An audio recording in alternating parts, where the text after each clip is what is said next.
Luz para o Caminho e Primeira Igreja Presbiteriana de Vitória apresentam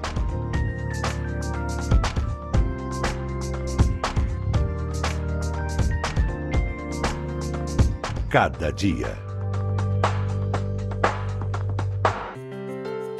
Olá! Começa agora o programa Cada Dia, um programa da Primeira Igreja Presbiteriana de Vitória, uma igreja cristã reformada, em parceria com Luz para o Caminho. Aqui ao meu lado, o reverendo Hernandes Dias Lopes. Pastor, tudo bem? Tudo bem, pastor Jailton. Que coisa boa estarmos juntos aqui neste programa que tem sido uma bênção, né, para o povo capixaba. E a nossa esperança é que o programa de hoje possa abençoar muito você que está aí nos assistindo. E o tema de hoje é um tema muito empolgante. Vale a pena você ficar aí para participar com a gente. Antes de anunciar o tema do programa, nós queremos que você conheça um pouco da Primeira Igreja Presbiteriana de Vitória. Voltamos em seguida, como disse o reverendo Hernandes, com um tema empolgante e atual. A Primeira Igreja Presbiteriana de Vitória está em solo capixaba há quase 100 anos. Seu compromisso é proclamar a palavra de Deus e fazer da educação cristã a base para a transformação do ser humano e da sociedade. A estrutura da Primeira Igreja Presbiteriana de Vitória oferece atividades para diversas idades e interesses. Eu acho que a escola dominical é o momento que a gente aprende mais a palavra de Deus e tem o estudo bíblico e é um momento de comunhão também com a igreja. Aos domingos, são realizados 2 cultos. O primeiro começa às 9 da manhã, com a Escola Bíblica Dominical em seguida, às 9h45, com classes para crianças, jovens e adultos. O segundo culto do domingo tem início às 7 horas da noite. Já na quarta-feira, é realizado o estudo bíblico, às 7h30 da noite. Assista aos cultos ao vivo no site www.ipbvite.org.br. Venha nos fazer uma visita, Avenida Beira Mar, 1025, Forte São João, Primeira Igreja Presbiteriana de Vitória. O programa de hoje, como eu disse, tem um tema empolgante e atual. Não tenha inveja da prosperidade dos corruptos. Nosso país vive um momento muito particular com essa questão da corrupção. E aí a pergunta, reverendo Hernandes, que eu gostaria de usar para abrir o programa de hoje é a seguinte: um cristão, uma pessoa temente a Deus, ela pode chegar a uma situação de ter inveja da prosperidade ou da boa vida de um corrupto? Pastor, a pergunta é complexa e emblemática, porque não deveria, mas pode. O Salmo 73, que foi escrito por Asaf, retrata esse drama. Asaf era um homem de Deus, era um servo de Deus, mas vivia uma vida muito regrada, financeiramente falando. Ele passava por momentos difíceis, por muitas provas na vida. E para um observador desatento, que só olha a casca, o verniz, as aparências, olhando para Asaf, um servo de Deus, e olhando para o ímpio, vida boa, saúde boa, prosperidade, riqueza, esse camarada aqui não leva Deus a sério, desanda a boca para falar de todo mundo, fala contra Deus, e todo dia o dinheiro dele só cresce, só cresce, só cresce, só cresce, só cresce, e esse aqui, servo de Deus, passando uma magrela. De repente, esse servo de Deus aqui olha para a vida do ímpio e diz: que é isso? Que cara lá está com a vida melhor que a minha. E esse aqui, servo de Deus, olha para esse ímpio aqui e diz: eu estou com inveja dele. E ele relata que ele quase resvalou os pés por causa disso. Porque numa breve e superficial comparação, parecia que o corrupto está em vantagem. Mora em mansão, tem jatinho particular, tem iates caros, faz viagens maravilhosas, come nos mais caros e requintados restaurantes, tem tudo de mão beijada, não precisa trabalhar para ganhar fortunas, numa canetada só, numa jogada só, ele resolve a vida financeira dele. Então, aparentemente, esse servo de Deus aqui está olhando e diz, puxa vida, olha que vidão que tem. E eu aqui, passando essas lutas todas. É muito perigoso, de fato, nutrir no coração uma ponta de inveja dos corruptos. Pastor Hernandes, o telespectador que nos assiste pode, nesse momento, encontrar-se confuso com uma fala que o senhor proferiu aqui. Porque é corrente no cenário evangélico nacional a fala, a ideia de que o cristão só prospera, de que o cristão, cada dia, ele enriquece mais. Antes ele morava numa casa de 2 quartos, agora, porque se tornou cristão, vai para um triplex. Antes ele não tinha um carro, agora tem vários carros. E o senhor está dizendo, falou, que o servo de Deus pode atravessar momentos difíceis, inclusive na área financeira. Como é isso? Pastor Jailton, é muito importante o senhor fazer essa pergunta para a gente esclarecer 2 pontos. Primeiro é o seguinte, quando uma pessoa se torna um cristão, há prosperidade na vida dele. Em que sentido? Ele gastar dinheiro com cachaça, não gasta mais. Gastar dinheiro com farra, não gasta mais. Gastar dinheiro com jogo, não gasta mais. Ele gastava dinheiro com a vida promíscua, não gasta mais. Então, ele gasta naquilo que é pão. Então, há sim uma melhoria de vida na vida de um cristão. O que não é verdade é essa falsa teologia chamada de teologia da prosperidade. Que se você é um cristão, você vai ficar rico, você vai morar em mansão, você vai andar de carro importado, você vai viver lá em cima, no topo da pirâmide. Isso não é verdade. Isso não é verdade. É possível ser um cristão cheio do Espírito Santo e, materialmente falando, ser uma pessoa pobre. E é possível ser uma pessoa muito rica e ser, espiritualmente falando, paupérrimo, miserável. Aliás, Jesus Cristo, falando da igreja de Laodiceia, que era uma igreja muito rica, e que olhava para si mesma e dizia o seguinte, eu estou rica e abastada, não preciso de coisa nenhuma, e Jesus Cristo olha e diz, não, você é pobre, miserável, cega e nua. Então, prosperidade não tem a ver apenas com dinheiro. É possível ser um rico pobre, diz Provérbios, e é possível ser um pobre rico. A riqueza que um homem tem não é medida apenas em coisas materiais, mas sim na plenitude de alegria e de paz e de vida que ele tem em Cristo Jesus. Há coisas melhores que dinheiro. O bom nome vale mais do que o dinheiro. O que está acontecendo hoje com o empresariado, boa parte do empresariado brasileiro, aqueles mais do alto escalão, ou os grandes líderes políticos da nação, aí apanhados com a boca na botija, com a mão na botija, roubando o erário público? Pode ter muito dinheiro, mas não pode andar de cabeça erguida na rua. Pode ter muito dinheiro, mas o nome dele foi para a lama.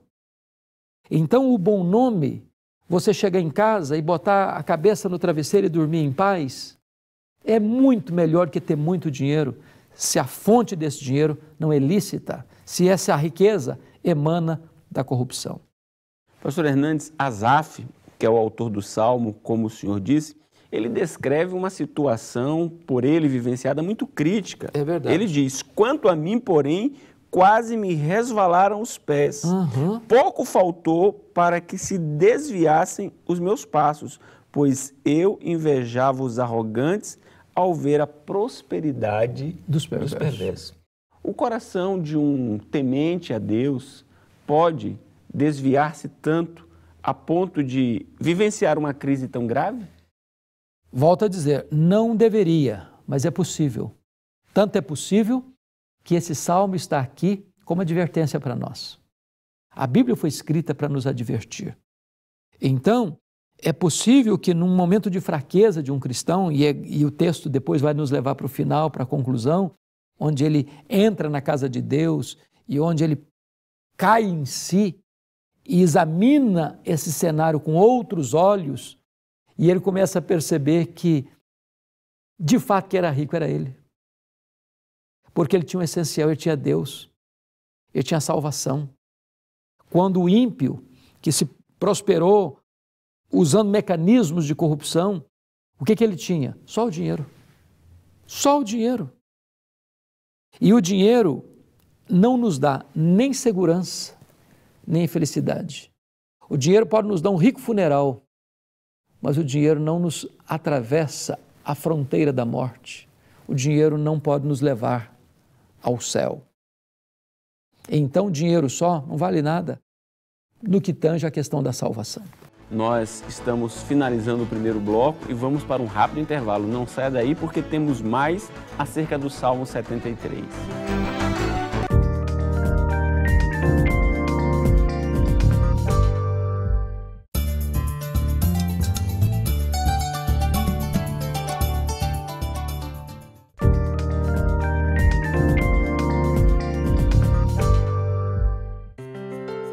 Nós estamos tratando a respeito do tema Não tenha inveja da prosperidade dos corruptos. E estamos examinando o Salmo 73. Eu espero que você esteja aí com a sua Bíblia aberta, acompanhando a leitura, a explicação do Salmo. Pastor Hernandes, Deus é um ser moral. É verdade. Ele estabeleceu as suas leis e ele determinou que essas leis sejam cumpridas. É verdade. Asaf, expondo aqui o seu drama, conforme está registrado no Salmo 73, mostra-nos os corruptos de vento em polpa. Como é que pode ser isso? Pastor, é muito interessante. Eu acho que duas coisas é importante entender. Primeiro, é que a graça comum de Deus, ela é estendida a todos.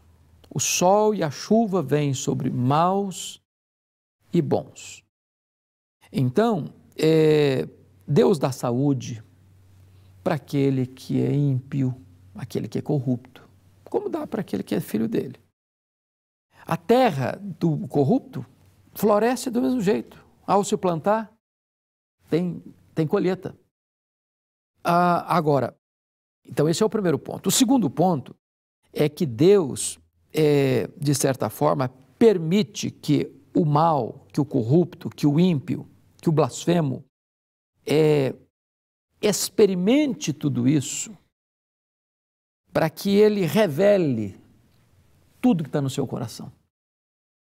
Toda a maldade do seu coração. Porque note que o texto está falando que esse perverso não tem preocupação, o corpo dele é sadio, e tem até uma expressão aqui, nédio, parece que é bronzeado já de fábrica, não fica cansado, a canseira dos mortais, porque ele não pega no duro, não é afligido como os demais homens, ou seja, alguns problemas que algumas pessoas passam, ele não está passando. Por isso tem soberba no coração dele, ele acha que ele é o tal, ele é empinado. Violência, se alguém atravessar o caminho dele, ele mata, manda matar, ou prejudica. Do coração brota fantasia, a vida dele é promíscua. Ele fala mal das pessoas, até contra os céus ele desanda a boca. Então, é alguém que o centro da vida dele é ele mesmo. Ele é o seu próprio Deus. O dinheiro é o seu próprio Deus. O seu conforto é o seu próprio Deus. O seu sucesso é o seu próprio Deus. Ele vive para ele. E Deus permite, como se Deus estivesse dando corda para essa pessoa. Corda para ela. Só que Deus, como o irmão disse, é Deus moral, é Deus de justiça. Deus permite que o homem colha tudo o que ele semeou. Não tem mal, ou melhor, não tem juízo mais rigoroso de Deus do que Deus dar para o homem tudo o que ele quer. O homem usufruir aquilo que ele deseja. Porque essa é a sentença imediata de Deus. É Deus dar para ele o que ele quer. Você quer isso? Então tenha isso. Você quer prazer? É prazer. Você quer riqueza? A qualquer custo, a qualquer preço, você vai experimentar. Mas isso vai ter um custo altíssimo, porque um dia Deus chama esse camarada a juízo. Seja na morte, seja no dia final. E aí essa pessoa não tem como sair, porque ela fez da riqueza do prazer o seu próprio Deus. A Escritura ensina que o que o homem semear, isso também ceifará. Então, em semeando aquilo que é mal, que é injusto, que é iníquo, certamente os frutos também serão da mesma natureza. Da mesma natureza. Esse é um ponto, pastor, tão importante, porque algumas pessoas pensam que a morte acerta todas as contas. A morte não acerta todas as contas, Porque nós não cremos que a morte é o nosso último endereço.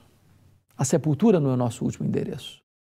Mesmo que aqui, mas vamos pensar numa hipótese, mesmo que aqui um indivíduo seja corrupto, roubou, tomou dos outros, extorquiu, surrupiou o erário público, deixou gente morrer na míngua nos hospitais, as estradas sucateadas, a segurança pública completamente sucateada, o dinheiro que devia servir ao povo, ele pegou para ele, para viver uma vida dissoluta, mas ele escapou da lei, consegue manobras legais nas brechas da lei, ou comprando testemunhas, ou até juízes, ou até tribunais, para se safar dos seus crimes. Imagine que essa pessoa desceu à sepultura, no ponto de vista humano, sem mácula.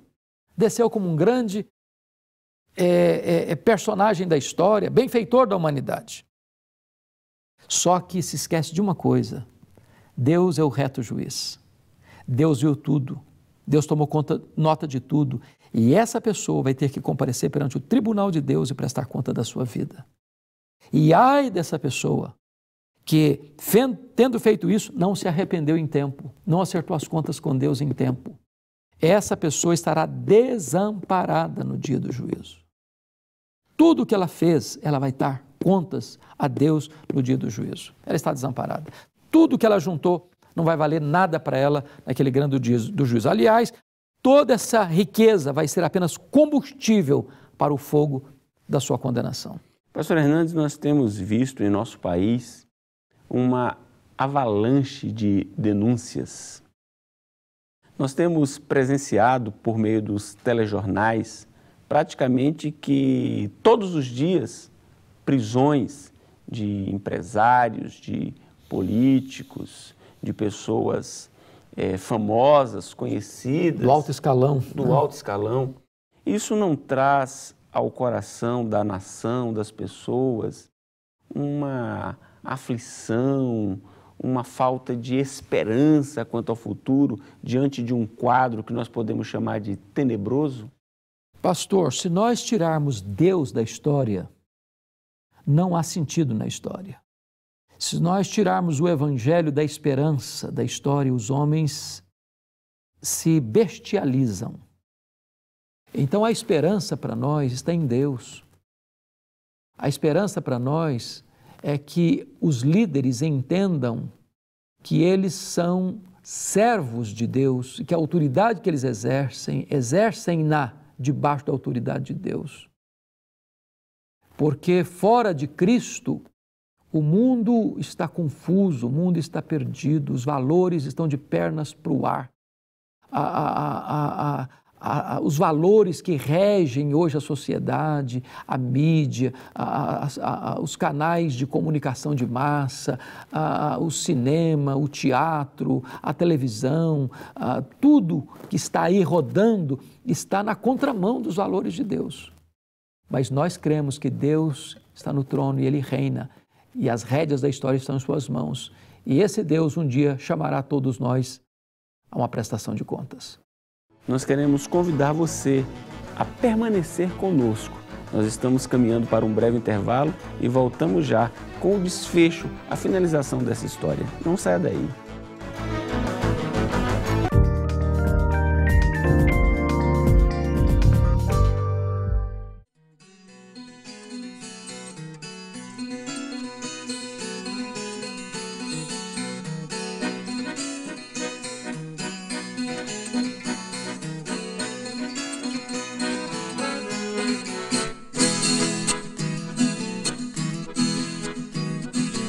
Marimbondo é preto, abelha amarela, rico anda de carro, pobre de chinela. Se o bicho ferroa, funciona a goela, pobre sonha o céu, rico ama a terra. Nas contas que fiz não sobrou nem um troco, eu sou ruim de conta, esse mundo tá louco.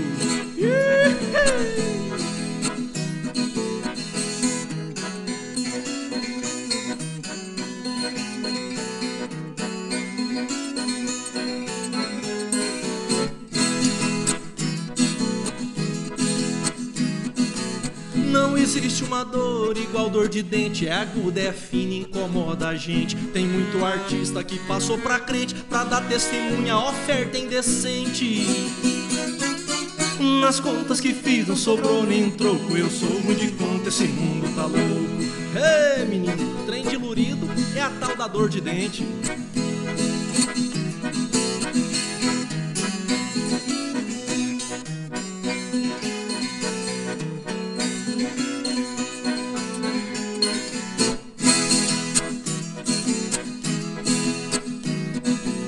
Os políticos de hoje crêem no ideal da globalização, de fazer tudo igual. A praga se espalha pelo capinzal, o império se alastra engolindo o local. Nas contas que fiz não sobrou nenhum troco, eu sou ruim de conta, esse mundo tá louco.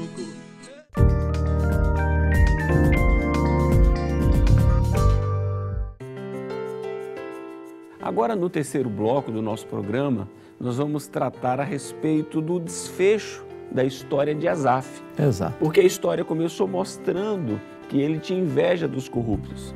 Depois, na leitura do texto, o Senhor mostrou o quadro dos corruptos.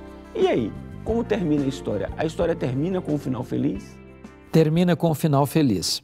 Termina com um final feliz porque este Asaf, que estava com inveja dos arrogantes e dos corruptos, diz a Bíblia, que chegou num dado momento, e está lá no Salmo 73, no versículo 13, ele diz, com efeito, inutilmente conservei puro o coração, lavei as mãos na inocência, pois de contínuo sou afligido e cada manhã castigado. Isso em contraste com todas aquelas benesses do ímpio. Uhum.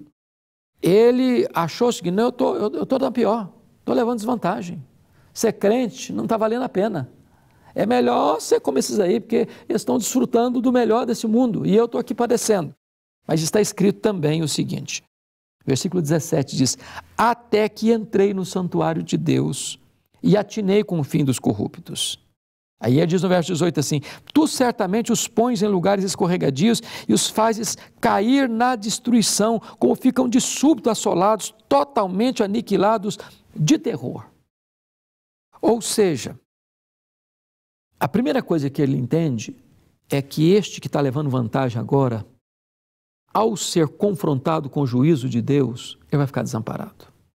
Mas quanto a ele, no versículo 23, ele diz assim, todavia estou sempre contigo, tu me seguras pela minha mão direita, tu me guias com teu conselho eterno e depois me recebes na glória.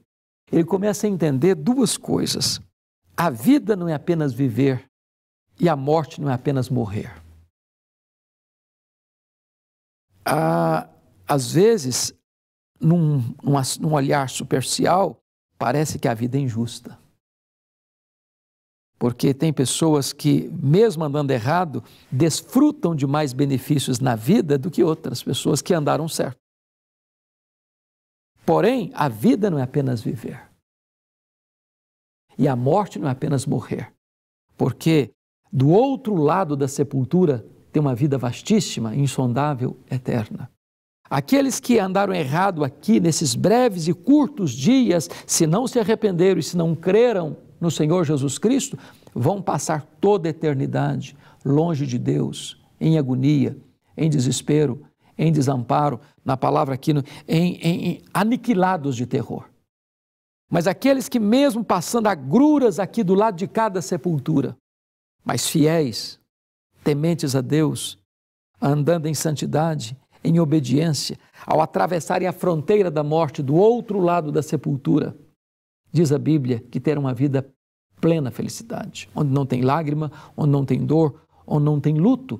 E comparando as duas coisas agora, pastor Jailton, a Bíblia diz assim, que a nossa leve e momentânea tribulação produz para nós eterno peso de glória acima de toda comparação. E os sofrimentos do tempo presente não são para comparar com as glórias por vir a serem reveladas em nós.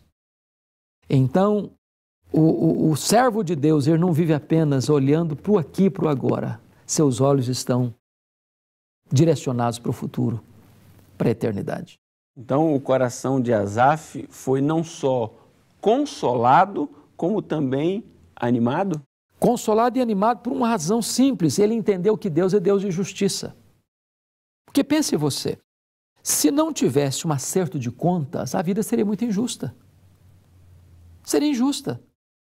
Porque imagine o corrupto que roubou, que saqueou, que atropelou, que matou, que fez, que aconteceu, e ele escapa da lei. Qual é a conclusão que as pessoas chegam? Vale a pena ser corrupto. Vale a pena. Olha aí. O crime compensa. O crime compensa.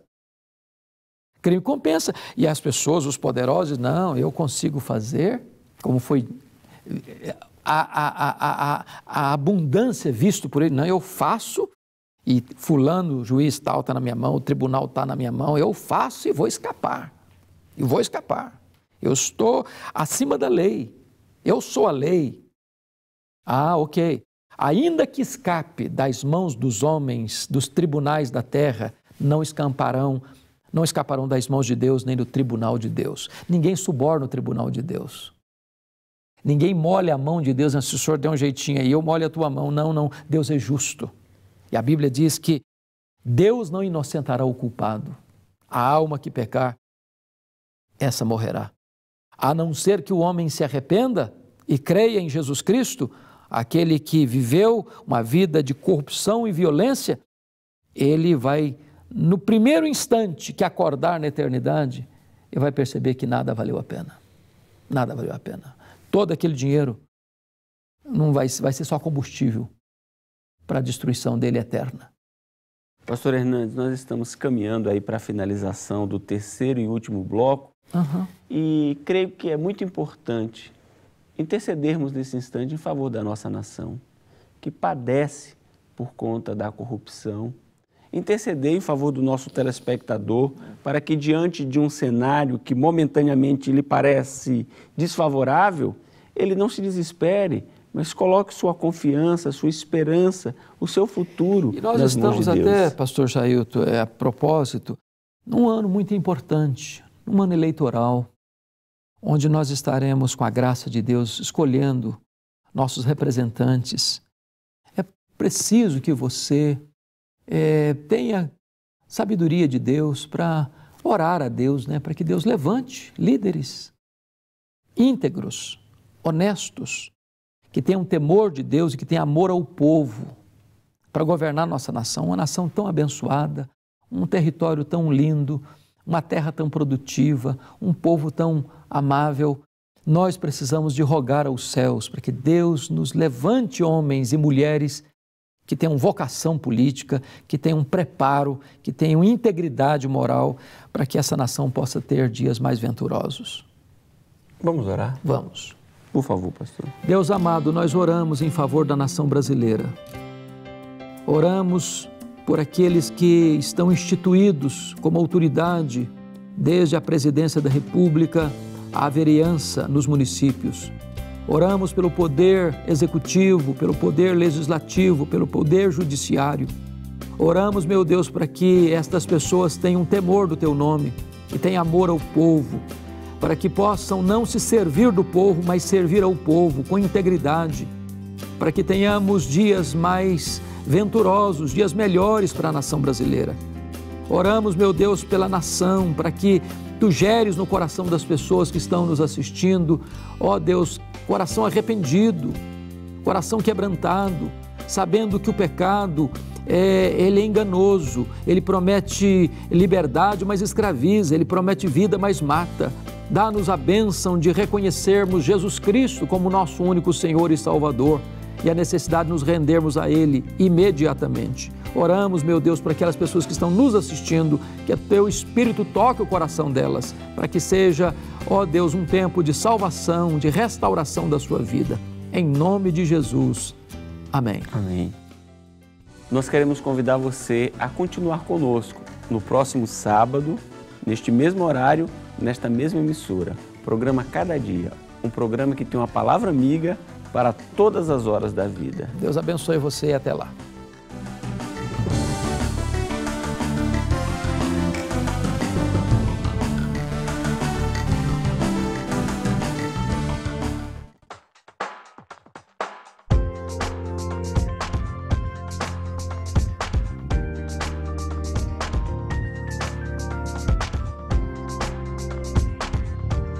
cada dia.